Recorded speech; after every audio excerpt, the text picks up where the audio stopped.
My name is Noah Kazis. I'm a legal fellow at the NYU Furman Center for Real Estate and Urban Policy, where much of my research focuses on fair housing. I'm absolutely delighted to be here today with two leading thinkers in the field to discuss their new book, Furthering Fair Housing. Nick Kelly is a researcher and advocate working on public policy and housing policy with a particular focus on fair housing and urban politics. He's a senior fellow at the Boston Housing Authority and received his PhD in public policy and urban planning from MIT. Previously, he worked in local government in New York City, as well as at the federal level for Senator Charles Schumer. And Maya Woolachem is a tech fellow on the civic engagement and government team at Ford Foundation, as well as an adjunct professor of public service at the Wagner School of Public Service at NYU, teaching a course on segregation. At Ford, she works across a range of civil society organizations on examining the intersection of technology and civil society, and she received her MCP in urban planning from MIT in 2019. I'm excited to dive into the important contributions that Nick and Maya's research have made to our understanding of fair housing. But before we do that, I want to offer a little context for why this research is so important.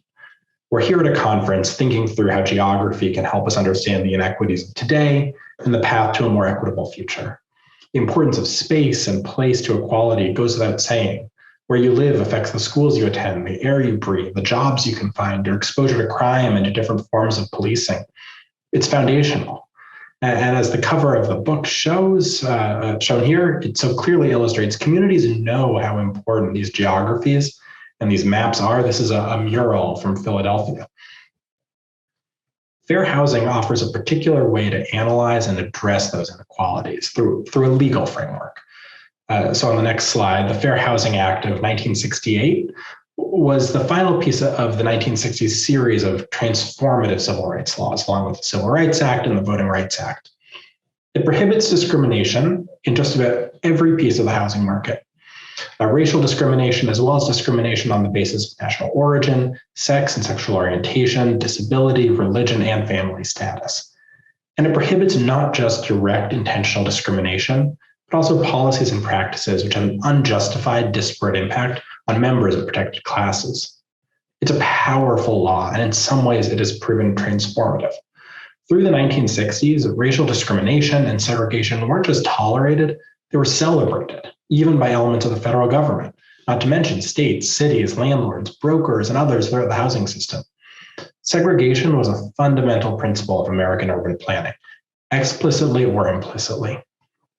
And that kind of express invidious discrimination, if you want to go to the next slide, it's far reduced from what it was, though unfortunately it's still far from gone. These are sort of the kind of, I don't know if I'll call it express or implicit, but this is a redlining map of the city of Boston. The legacies of this kind of discrimination, they remain with us today. So if you go to the next slide, you can see segregation has proven to be one of the most resilient, hard to address civil rights issues in the country. This is a dot map showing sort of the distribution of different people by race in the Boston area, and you can see how stark those lines are.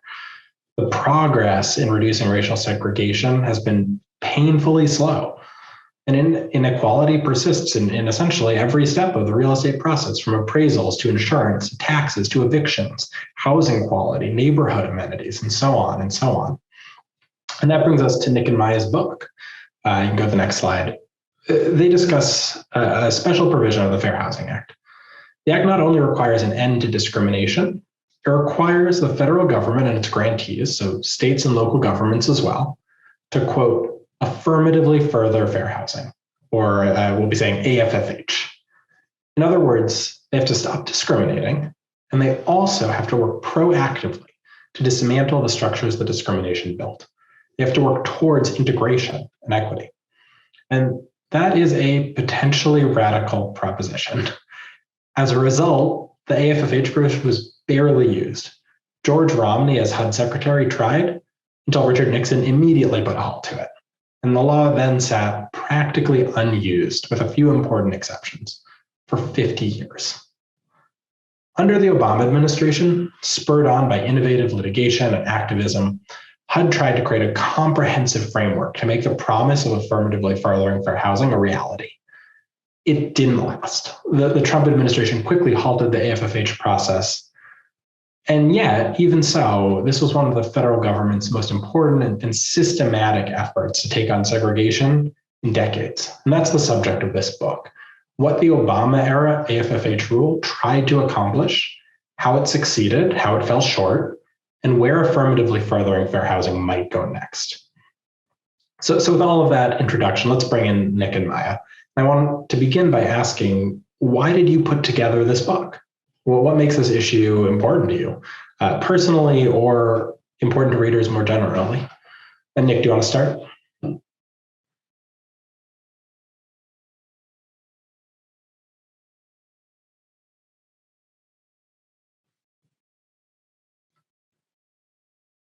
Nick, I think you might be muted. Thanks so much. Just having trouble unmuting myself. Thanks so much, Noah, for that kind introduction. And, as a result of where I grew up, I had an intuitive sense of how unfair our housing systems are and how much geography contributes to those unequal structures. When I was a kid, I lived in a city with below average schools, and I was fortunate enough to go to private school. But when I was 9, I moved to a town with great public schools. And my very first year, I had a teacher that really changed my life by instilling in me a love of hard work. That experience, I think, made me aware, even from a young age, implicitly, about the vast disparities in resources across neighborhoods. And only later did I realize that my new town of Brookline, Massachusetts, also exemplified America's system of metropolitan inequality and white supremacy in housing. So despite its liberal reputation, my town, Brookline, was the site of the first racial covenant in the United States, and it builds little affordable housing, ensuring its position as a bastion for the upper middle class. Combined with its incorporation as a completely separate municipality from Boston, Brookline engages in opportunity hoarding that perpetuates spatial and racial inequality. So this slide here shows an aerial view of Boston, of the greater Boston area. And to the right of the park winding through the image is Boston. But even though it's right near downtown, the neighborhood to the left is the completely separate municipality of Brookline. And although the park brings a lot of beauty to Boston residents and enjoyment, it also conceals a really stark reality that growing up on one side of the line or the other can really determine quite a bit about your outcomes in life. And indeed, according to data of 20 million Americans from childhood to their mid-30s, we see dramatic differences in upward mobility by place. A low-income child who raised in Brookline in the 1980s on average would earn $50,000 in his or her 30s. A low-income child starting from the same economic position on the right side of the park in Boston would earn only $26,000 according to the data. So growing up near these dividing lines, I was really acutely aware of the importance of geography in shaping access to economic opportunity. And furthermore, only really later did I recognize that my family's ability to move in the first place was really due to my race and privilege. From landlord discrimination to sky-high rents to the racism that people of color face when moving to suburban areas, low-income families, and especially families of color, just face an incredible number of barriers to living in neighborhoods that provide increased economic opportunities.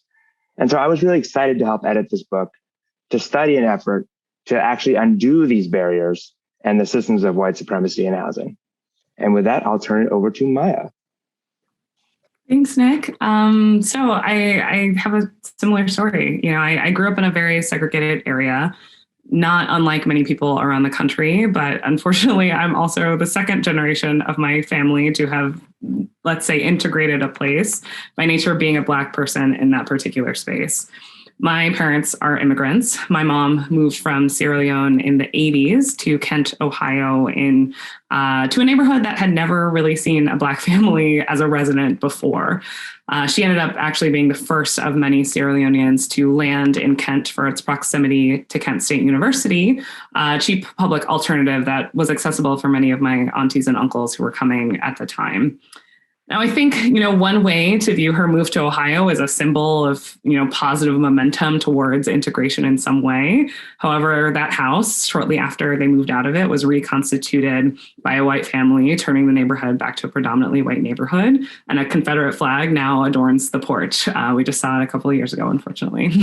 So that said, you could imagine that, we might have made some positive momentum since my parents first landed here in the 80s, but a decade or two later, when my family moved to Rochester, New York, itself a tension of a replica of the tension that my mom faced in her youth, we find so many of these dynamics still replicating themselves in that space today.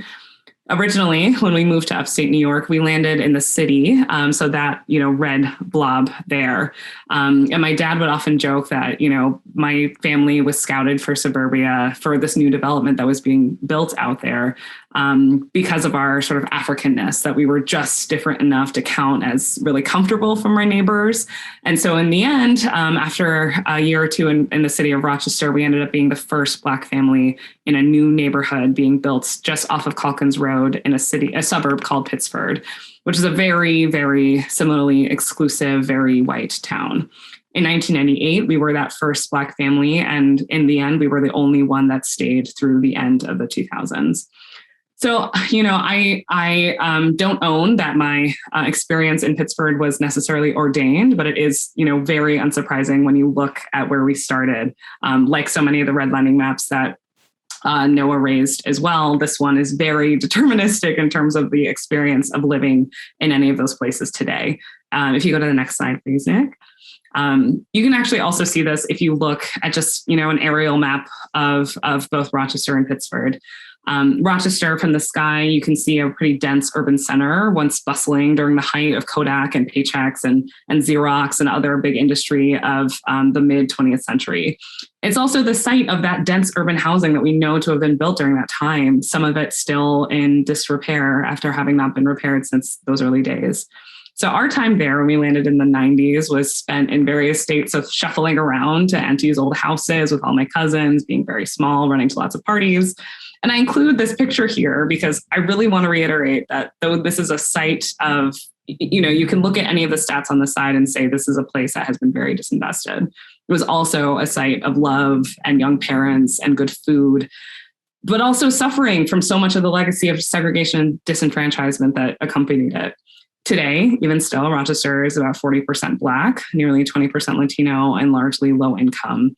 That was still true then, but as a child, I never really knew to be ashamed of those things until I moved to the other side of town in 98.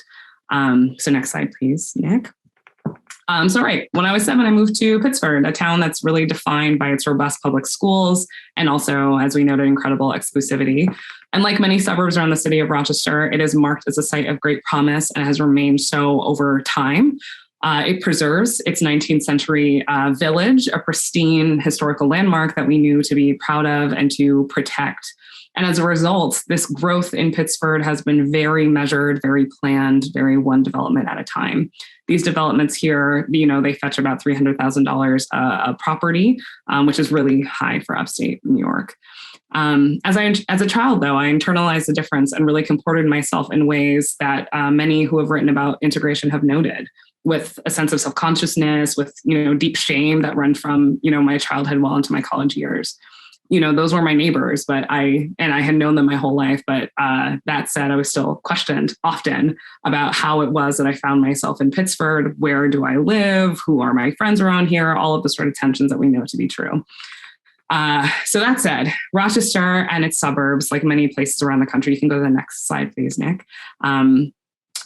For much of that history is a site of deep contention.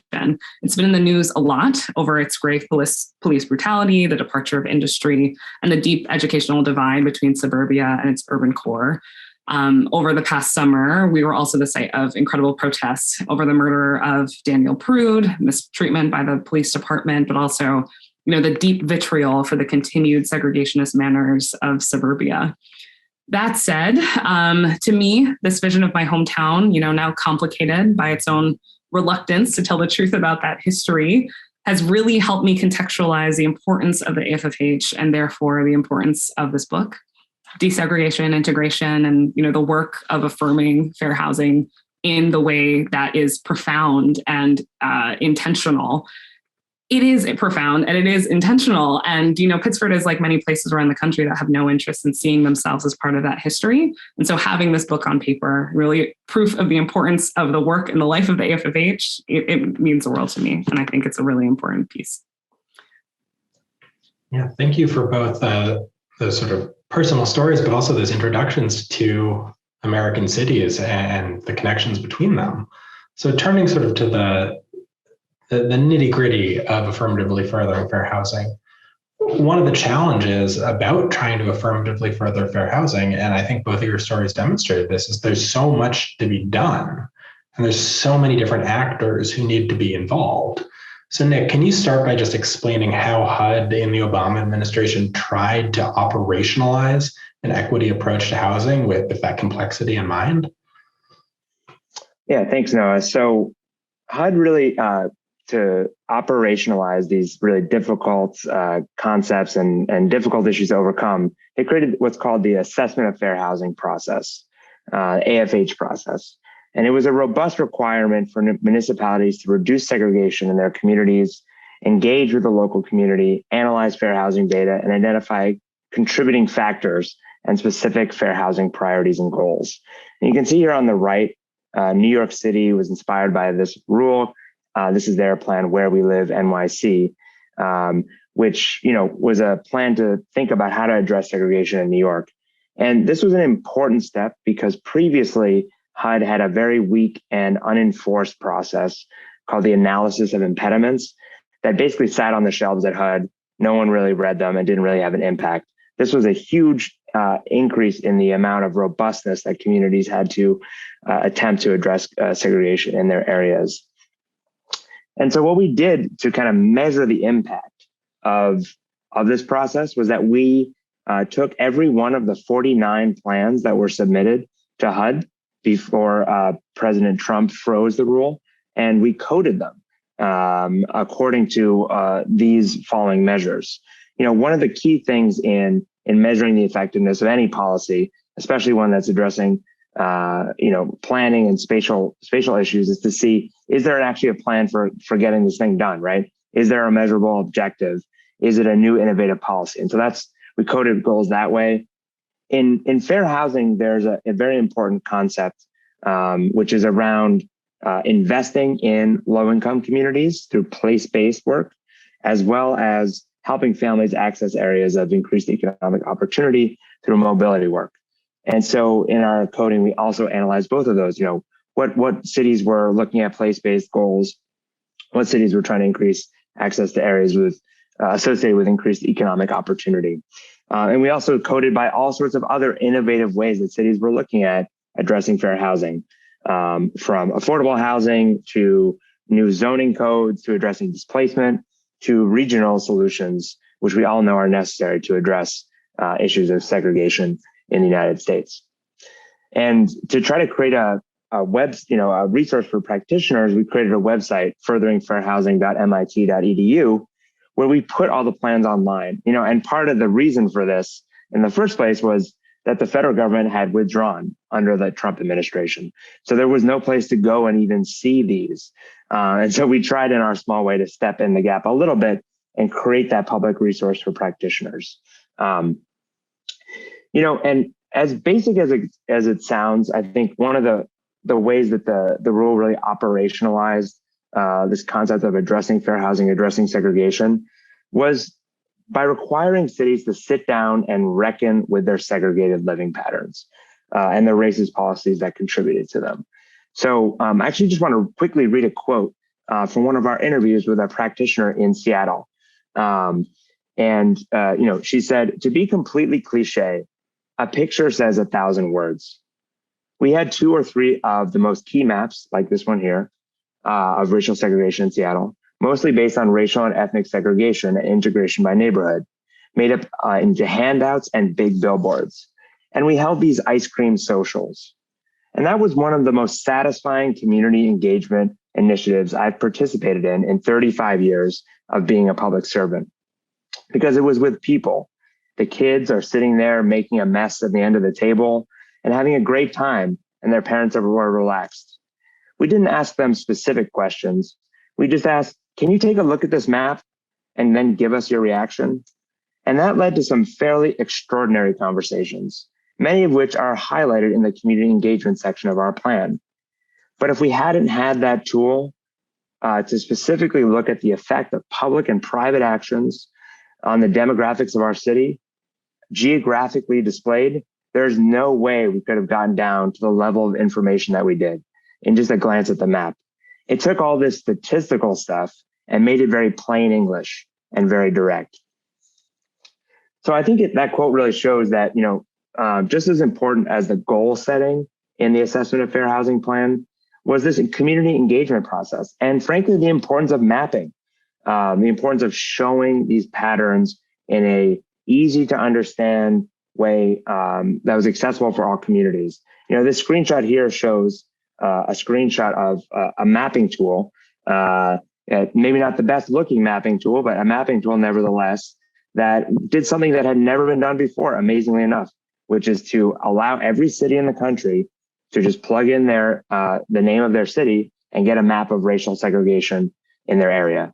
And so just by doing that, just by creating those maps and requiring cities to engage with their communities, we saw really interesting conversations start to happen. And I think that was another really important part of the affirmatively furthering fair housing role. Nick, I know you said it was just a small step, but having actually read the research and relied on it myself, I think you can say it was at least a large step. It's really impressive work. Another piece of the book that I just loved was the chapter where the drafters of HUD's rule explained, sort of how the sausage got made and what they were thinking under the hood, which you don't often get to see. So can you talk a little bit more about why HUD made the choices that it did? Yeah, so this was a really fun chapter to write. It was with three former senior officials at HUD under the Obama administration: Raphael Bostic, Kathy O'Regan, and Patrick Pontius. And I think the chapter really gets at what I think is a really understudied and undervalued issue in planning and geography, which is implementation. We can come up with as many innovative policies as we want to address spatial inequality, but unless we actually come up with a way to implement it, nothing's going to get done. And this fair housing rule was a great example of that. They started working on this fair housing rule in the Obama administration in 2009, but it wasn't until 2015 that it was actually implemented, almost the entire Obama administration. And it was so contentious that they even called it the Civil War Project. Now, remember, this was just an internal process at the Department of Housing and Urban Development. This was a civil war within the agency itself, right? And that shows you how contentious some of this program could be. So, and part of the tension, part of the reason for that division was that there's a real tension in a lot of federal agencies, and particularly maybe at HUD, between the carrot and the stick, between incentives and legal enforcement.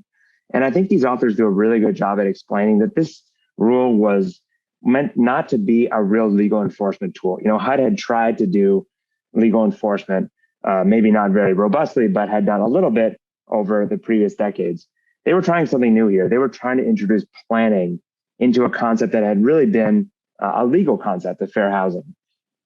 And so they thought, instead of just punitive measures, how about we have a planning tool to help communities analyze their own data and come up with their own proposed solutions customized to their needs. Another key innovation, in addition to focusing on planning, was expanding beyond just looking at racial segregation. So for many years, fair housing, again, was focused on racial segregation, but we know that racial segregation intertwines with many other important concepts in geography. One is the geography of opportunity. So where are the high quality schools? Where is the job access, et cetera? They also incorporated a lot of the really powerful recent research on the impact of concentrated poverty.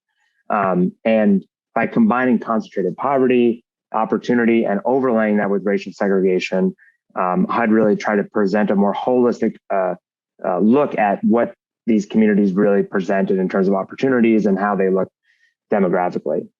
And finally, as I mentioned before, a really key innovation here was this balanced approach to fair housing. So including both place-based investments and mobility approaches. And like many of the different aspects here, this innovation was both, I think, a really good policy step because it recognized that not all families will be able to move to areas associated with increased economic opportunity, nor should they, right? We need place-based investment, and we need to make sure all our neighborhoods are areas of opportunity. And so by emphasizing place-based as well as mobility-based approaches, they really created a stronger policy. It also, like many of these other changes, had the secondary benefit of allowing HUD to thread the needle internally to get support from community development advocates and from fair housing legal enforcement advocates to support the rule. Thanks. So one thing that jumps out both from that explanation, from the book itself, from the rule itself, is how holistic the AFFH analysis is meant to be. It includes housing, and housing-specific issues, but also things like transportation and job access. And one of the chapters of your book talks about including an analysis of crime data, which wasn't part of the Obama era analysis. So Maya, maybe I'll ask you, based on your research, what do you think of as the most important elements of a fair housing analysis or an affirmatively furthering fair housing analysis? How do you include all of the different components that are important while also staying focused and, manageable? Yeah, I think it's a great question. And, I think the breadth of the AFHs that we tended to see in our research really shifted significantly from site to site. So it's really hard to sort of pinpoint the most, let's say, important components of a strong AFH outright, just because context we found really, really mattered. But what I think also mattered really importantly is that when we're discussing segregation, we know that it has to be a really deep exploration of all of the contours of the way racial inequality, class inequality, income inequality show up other than in housing particular people in a particular place. That said, I might, recontextualize this question of breadth to say that what we found actually is that breadth matters, but it doesn't matter as much as making sure the components of each of these AFHs can and will actually be executed. So in some cases, we actually found that breadth really betrayed that aim. For example, Seattle had an assessment that I really love because it's coming on the heels of really substantial work that they'd already done to understand racial inequality throughout any of the policies that were coming out of City Hall. They had it in 2009. It was called the Racial and Social Justice Initiative, and it was really effective. And they had a really strong articulation of the goals that they wanted to meet, but they did so really, building upon many years of momentum. And so where their goals really deviated from questions of housing availability and affordability and choice and all the things that we think are really central to this question of segregation and fair housing, it was really strategic. It was really about work that had already been in the works, such as, they restored a waterway, or they did really broad investments at their already existing choice neighborhood sites, but they didn't try to just throw everything in the bucket just to do it. That said, there were a bunch of other sites that really did really try to branch out and embrace a wide range of other indicators that, did so with a variable degree of focus. And therein lies really that tension.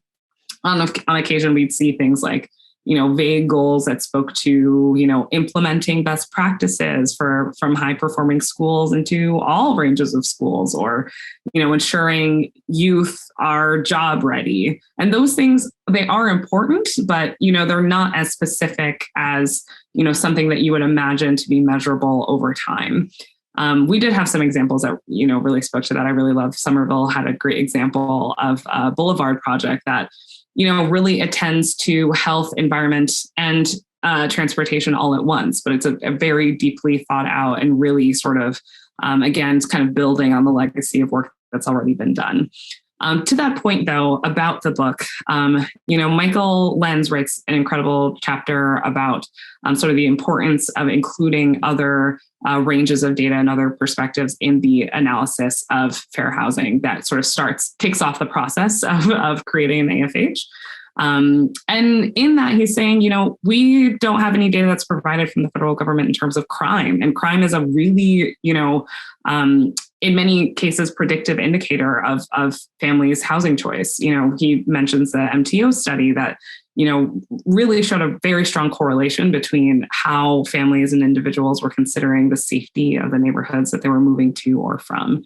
And so this is all to say, by failing to incorporate that data, it could be a core consideration in how one treats their AFH. And it may also be, leading us to miss something entirely about the extent of opportunity that we're really aiming to reorient in a space. That said, it's not to say necessarily that localities didn't do that on their own. Ithaca, for example, really included a lot of nuanced perspectives about crime.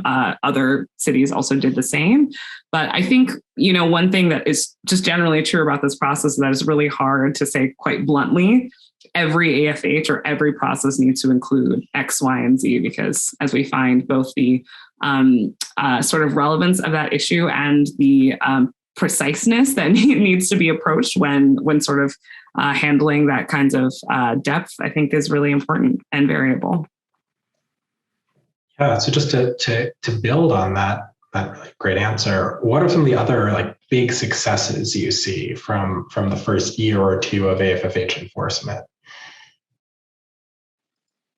Yeah, maybe I can take that one. So I think, we can talk about it broadly, and then I'll, give a few examples. I think kind of really broadly, our biggest takeaway is that affirmatively furthering fair housing was working. We found more concrete policies proposed to address segregation and opportunity, increase place-based investment, and it started new important conversations in communities. We also found through regression analysis that AFFH had its intended impact on more segregated areas. So we found, even when controlling for population size and other factors, that municipalities with higher levels of segregation took on more concrete steps to further fair housing. We also found, unsurprisingly, and important for this moment when the federal government may be about to make a historic investment in public housing, at least at the time of this recording, that federal funding matters. Grantees with higher levels of community development block grant funding, even when controlling for population, were positively associated with more robust fair housing goals. And we also looked at the number of fair housing cases that were filed in each municipality or region. And we found that cities and municipalities with higher numbers of fair housing cases per capita had stronger plans.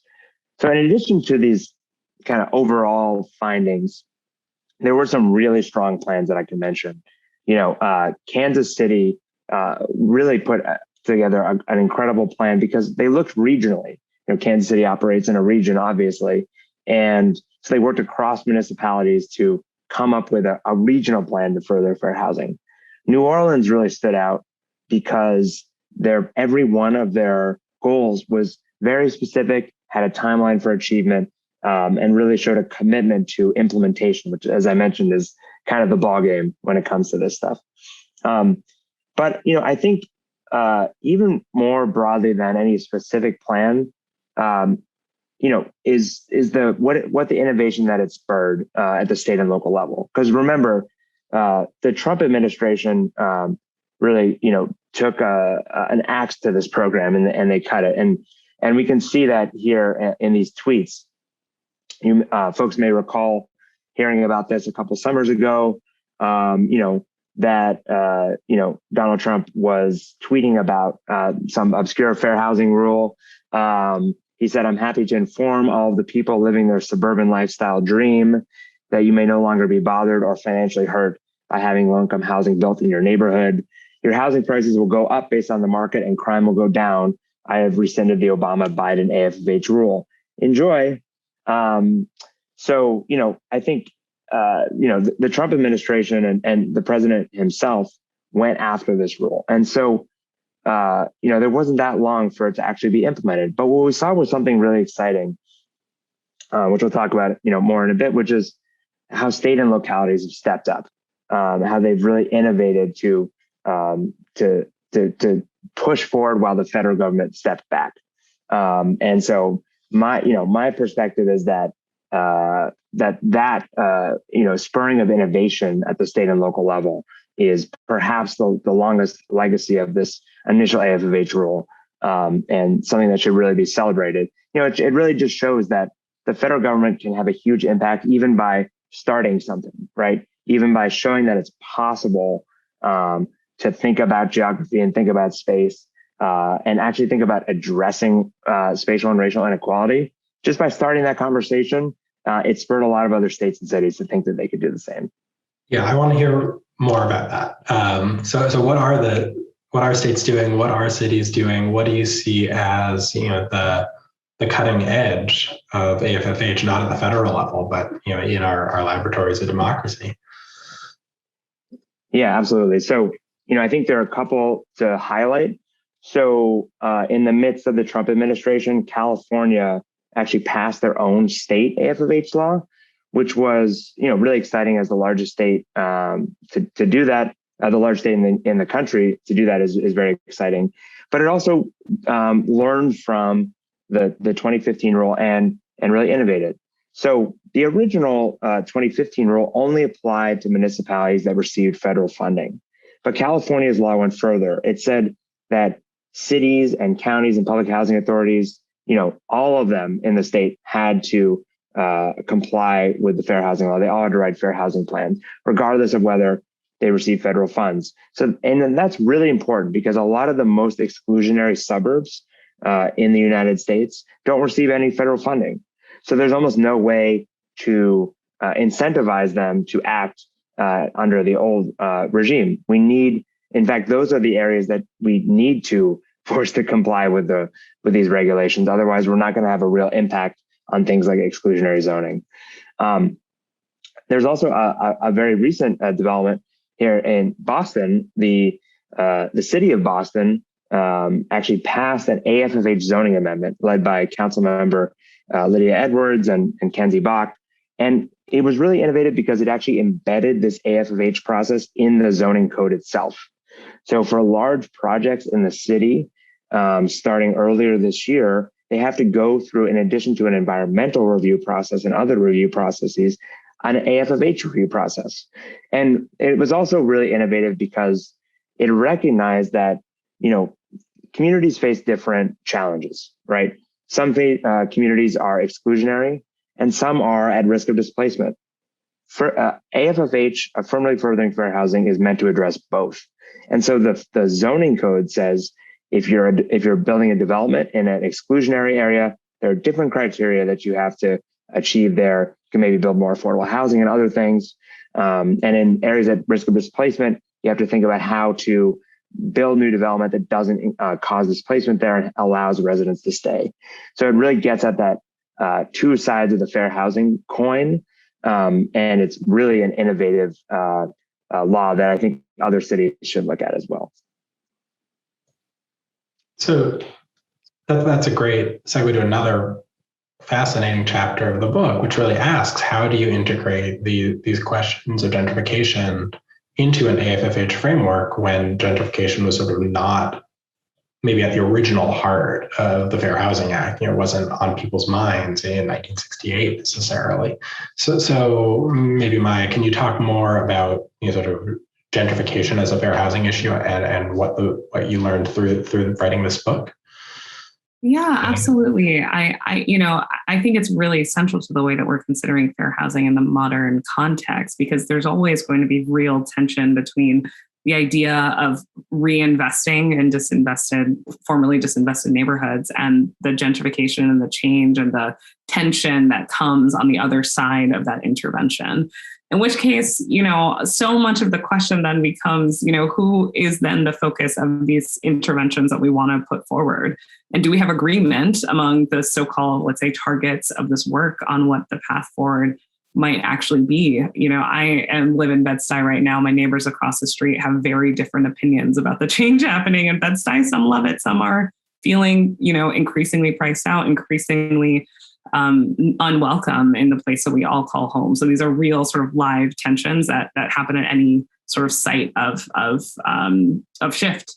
And so that said, the truth is that so many the strategies that localities are relying on when it comes to the AFFH process and the AFFH that comes out of it, could be considered real gentrification threats, or at least, make these sites really attractive for high income, new residents.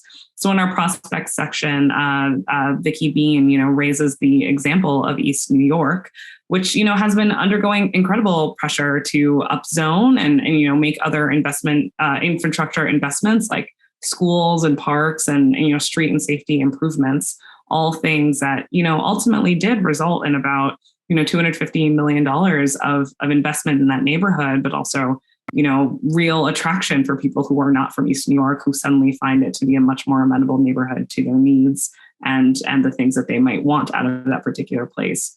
So that said, an effort like this, of course, has received, significant pushback from advocates, worried about the potential for displacement, either through the traditional moves that one might expect being priced out of the neighborhood, but also, the more pervasive cultural displacement that often occurs with that kind of investment. And so, I really appreciate that chapter because it really kind of leaves us with a couple of questions that we all, just generally need to grapple with that don't have easy solutions and certainly weren't answered through the process of writing this book, but I think, leave space for future endeavors. I might argue, that first one is about targeting. How do we target fair housing initiatives such that they actually reach the people that they're intended to reach? Displacement, of course, can happen in a range of ways, but even if people stay in the place that is growing around them, is that going to be a place that's going to be welcome to them 10, 20, 30 years into the future for their grandkids? Is that a place that they can imagine being home?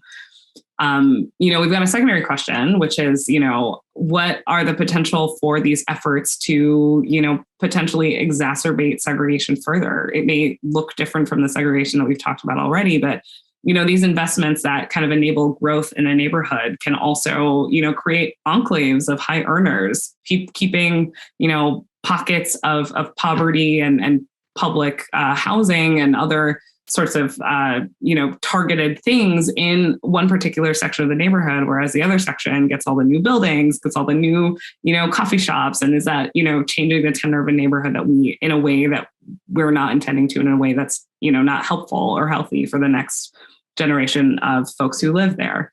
And I think to Nick's point as well, how do we embed anti-displacement thinking in the forefront of how we're considering fair housing arguments, fair housing policy, all of these questions about people versus place? It's not clear that there's, a well agreed upon set of strategies that we can rely on that aren't going to cause undue harm. So much of this stuff is very context specific, but I appreciate the provocation in the book because I think, it's really prodding, us as readers and editors of this work, but also, future folks that are entering into the space of fair housing to continue to probe at this question. It's not, really clear, but we really need folks with, thoughtful political imagination to be provoked enough to really hit it at the center of that tension.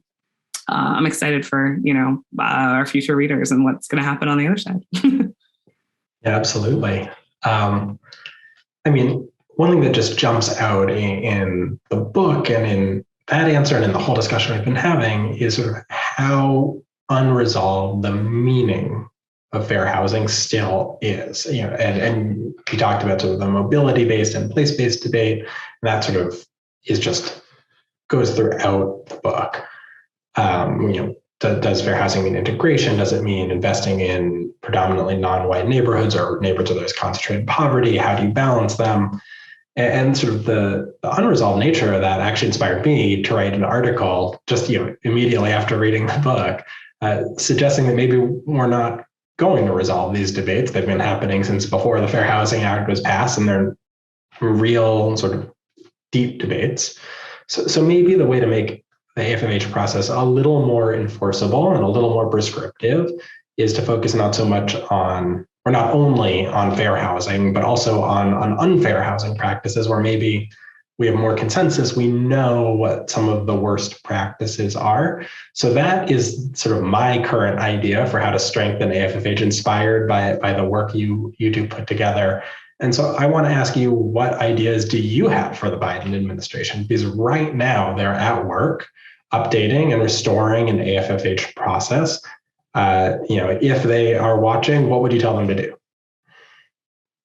Yeah, and I just want to replug Noah's excellent article on unfair housing. I think it's really provocative, and I think Noah actually really challenges a bit the planning approach a bit that is proposed in the book in terms of what fair housing should be. So I think it's an interesting way to think about a legal approach to fair housing that is more nimble and effective than the kind of very ineffectual fair housing legal approach that dominated for a long time at HUD. But in terms of what the Biden administration should do, as Noah just noted, there is this effort going on right now to revive the rule, and so I think my first piece of advice is let's move quickly, because one of the key takeaways from our research was that by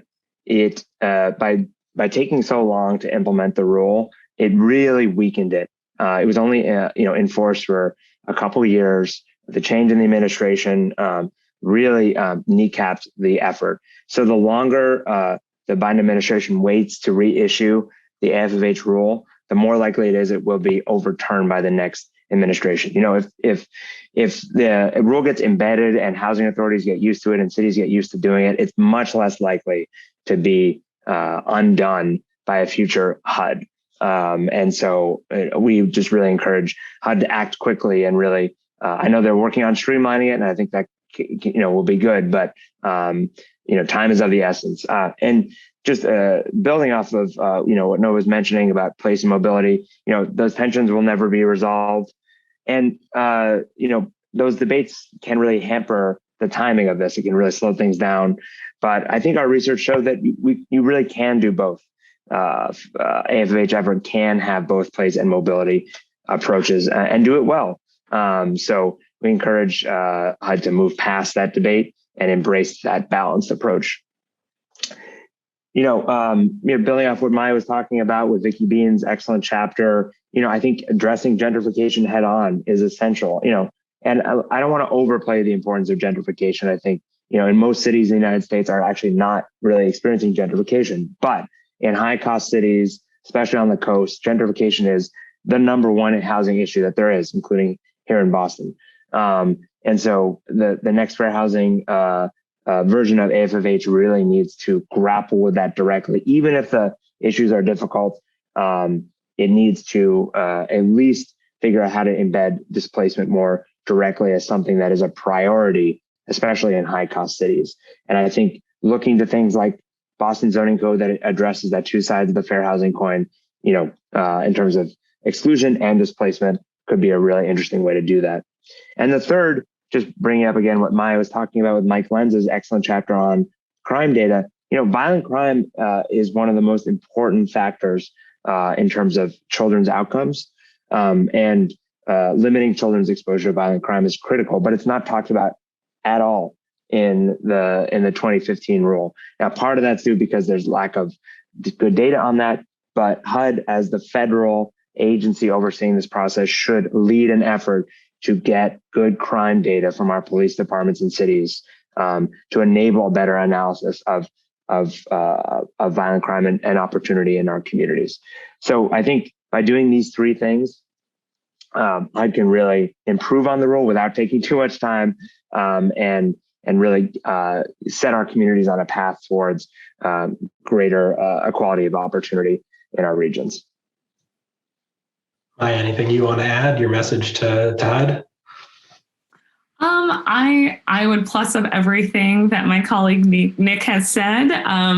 Gosh, if I would add anything, I mean, honestly, I wouldn't, because I do agree that I feel the time pressure is really of the essence. We're already somehow entering another midterm season. And really, this discussion about the infrastructure bill has really kind of litigated all of the questions of what the importance of social infrastructure is, what infrastructure is more broadly. And I think, including these ideas in this bucket of stuff that's being litigated presently in Congress as we speak. And I just worry that the more that we nitpick, the less gumption we're going to have to just make a decision, because we know that, ultimately a decision is necessary. I think one thing that we found that was very clear is that, localities will find any way to cheat if they're not really held accountable. And it's only the federal government that can do that. And I just worry about the gulf that's been created during this time where, enforcement hasn't been what it should be. So I guess the only thing I would add would to be sign it in like 3 days, just get it over with. Yeah. Well, I think that is a perfect note to close on. And I just want to congratulate you both for putting together this book that is just an incredible resource for those of us working in fair housing to understand sort of this historic rulemaking and what it did and didn't do. It's just an incredible piece of work. So thank you both, and congratulations to you both. I mean, I learned something new every time I open the book. I learned something new just in this talk where we talked about what's in the book. It's terrific. Congratulations again, and thank you. And thank you, Noah, so much for moderating this book talk. And thanks, Maya, for your incredible work on this. And I'll just say thank you to all our co-authors, co-editors, Justin Steele and Larry Vail, and really the just wide number of great contributors who really made this book worthwhile. So thank you very much as well.